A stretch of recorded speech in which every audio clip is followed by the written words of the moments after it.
Welcome back to our channel. Today, we have 3 true, scary trucker horror stories that will make you think twice before hitting the road at night. So, lock your doors, ignore that bump in the night, and let's descend into the abyss of these terrifying trucker tales. It was a moonless night, the kind that swallows even the brightest headlights, leaving you alone with the red glow of your dashboard. I was hauling a load of steel down a desolate stretch of Highway 17, the engine a rumbling counterpoint to the silence of the night. I'd been driving for hours, the monotony broken only by the occasional crackle of my CB radio.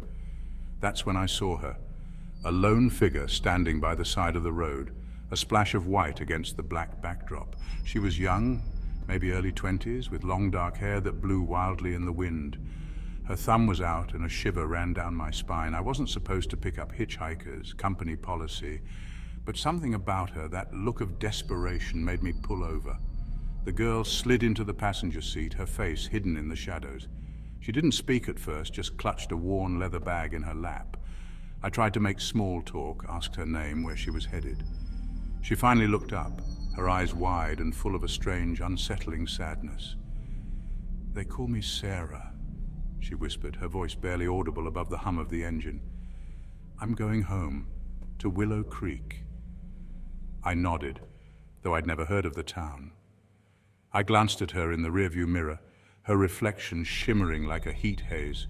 Her eyes, I could have sworn, glowed with an eerie light. I shook my head, attributing it to fatigue.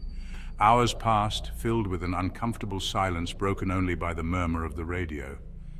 Sarah hadn't spoken another word, just stared out the window, her face pale in the moonlight. I felt a growing unease, a prickling sensation at the back of my neck. I tried to focus on the road, but the silence was deafening. I finally decided to break it. "Willow Creek, you said? I don't recognize the name, and I've driven these roads for years." The girl turned to me, a strange smile playing on her lips. "You've passed it 100 times, she whispered, her breath cold on my neck despite the warmth of the cab. "But you can't see it, not unless you're meant to." I turned back to the road, heart pounding in my chest. The girl's words echoed in my mind, sending chills down my spine. I gripped the steering wheel tighter, my knuckles turning white. I glanced at the passenger seat again, expecting to see those unsettling eyes, but it was empty. The leather bag was gone too, vanished without a trace. I slammed on the brakes, the truck screeching to a halt. I spun around, searching the empty cab, but there was no sign of Sarah. I jumped out, my breath forming clouds in the cold night air, and scanned the side of the road. Nothing. She was gone, vanished as if she'd never been there at all. I stumbled back to my truck, my mind reeling. I continued driving, my hands shaking. The image of Sarah's ghostly face burned into my mind. The storm rolled in like a monster, turning the world into a swirling mass of rain and wind. Visibility was near zero, and the highway was littered with debris. I knew I couldn't go on.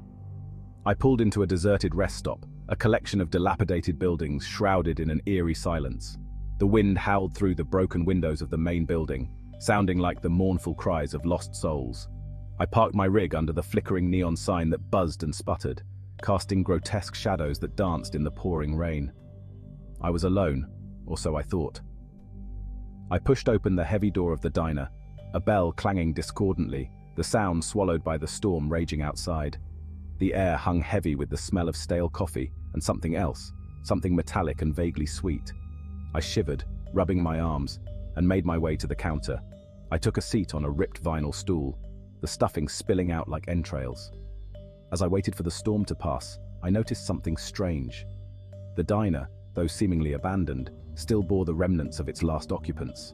A half-eaten meal sat on a table by the window, the food now covered in a thin layer of dust. A newspaper lay open on the counter, the date a distant memory. It was as if time had stood still, frozen in place by some unseen force. I felt a presence, a coldness that seeped into my bones. I looked around, my heart pounding in my chest, but saw nothing. I tried to shake off the feeling, telling myself it was just the storm, the isolation playing tricks on my mind, but the feeling intensified, the air growing thick and oppressive. I heard a noise, a soft whisper coming from the kitchen. I slowly got up, my hand hovering over the rusty tire iron I kept under my seat. I crept towards the sound. each step echoing ominously in the silence. I peered into the darkness, my eyes struggling to adjust to the gloom. That's when I saw it. A figure, tall and gaunt, its features obscured by the shadows. It was hunched over a table, its long, bony fingers tracing patterns in the dust. I stood frozen, my breath caught in my throat. The figure slowly turned, its head tilting at an unnatural angle. I could see its eyes then, two glowing embers that burned with a cold, malevolent light. I stumbled back, dropping the tire iron with a clatter that echoed through the empty diner. The figure lunged, its scream a high-pitched wail that seemed to tear through the fabric of reality. I turned and ran, my blood turning to ice in my veins. I burst through the diner door, the storm a welcome relief from the horror I'd just witnessed. I didn't stop running until I reached my truck, my lungs burning, my heart threatening to beat out of my chest. A thick fog had rolled in, blanketing the highway in a white, ethereal mist. I was driving through the heart of it, my headlights cutting through the gloom like ghostly fingers. The air crackled with static, and the only sound was the rhythmic thump of my wipers. I felt a strange pull on my CB radio, a faint signal trying to break through the static. I adjusted the dial, straining to hear. A voice, distorted and distant, whispered through the speaker, "Beware the fog. It takes all." The voice faded, replaced by the hiss of static.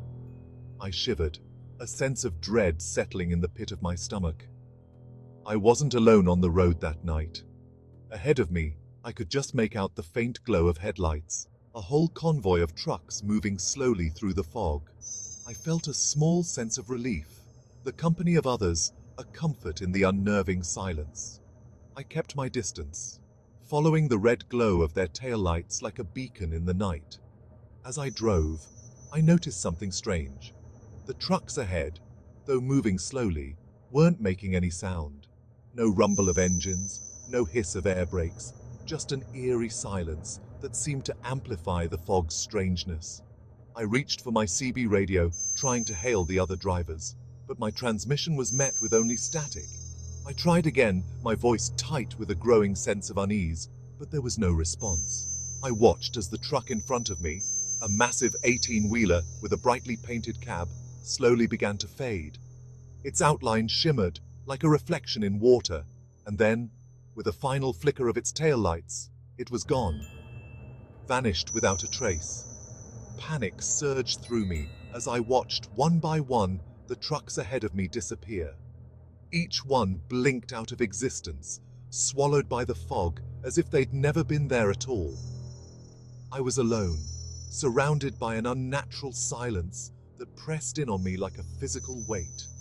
I slammed on my brakes, the truck skidding slightly on the slick road. I threw the gear shift into reverse, my heart hammering against my ribs. I had to get out of the fog, away from whatever was taking the trucks, whatever had whispered that chilling warning on my radio. I drove for what felt like hours, the fog pressing against my windows like a living thing. I didn't stop, didn't slow down until I finally broke free of the white abyss and saw the welcoming glow of a truck stop sign up ahead. I pulled in, my body trembling with exhaustion and relief. I never told anyone what I saw that night, the fear of not being believed holding me back. Thanks for watching. If you enjoyed these stories, don't forget to like, comment, and subscribe for more chilling tales. Drive safe, sleep tight, and don't forget to check under your rig. You never know who or what might be hitching a ride.